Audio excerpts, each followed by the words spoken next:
झारखंड विधानसभा में बजट सत्र जारी है। तमाम मुद्दों को लेकर सत्ता पक्ष और विपक्ष के बीच आरोप प्रत्यारोप का दौर लगातार चला आ रहा है। इसी बीच झारखंड के शिक्षा मंत्री रामदास सोरेन ने पूर्व सीएम चंपाई सोरेन का नाम लेते हुए भारतीय जनता पार्टी पर कड़ा प्रहार कर दिया। उन्होंने कहा कि बीजेपी में शामिल आदिवासी नेताओं के साथ सही व्यवहार नहीं किया जा रहा है। उन्होंने विशेष रूप से पूर्व मुख्यमंत्री चंपाई सोरेन के संदर्भ में कहा कि बीजेपी उनके साथ ठीक नहीं कर रही।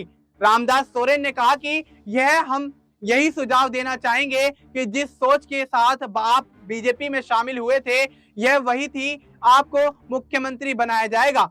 लेकिन हालात वैसे नहीं रहे, तो भी उन्हें किसी राज्य का राज्यपाल तो बना ही सकते थे। उन्होंने कहा कि यह दिखाता है कि बीजेपी आदिवासियों के साथ कैसा व्यवहार करती है। उन्होंने आगे यह भी कह दिया कि बीजेपी में जितने भी आदिवासी नेता हैं, सबको केकड़ा बनाकर रख दिया है।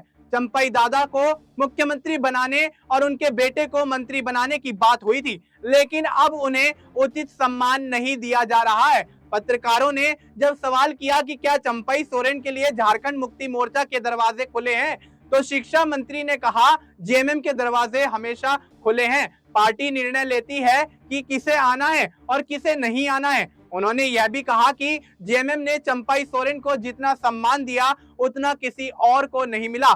उन्होंने मामूली कार्यकर्ता से लेकर मुख्यमंत्री तक का सफर तय किया, लेकिन अब वे कई आरोप लगाकर भारतीय जनता पार्टी में शामिल हो गए और वहां भी उन्हें उचित सम्मान नहीं मिल रहा है।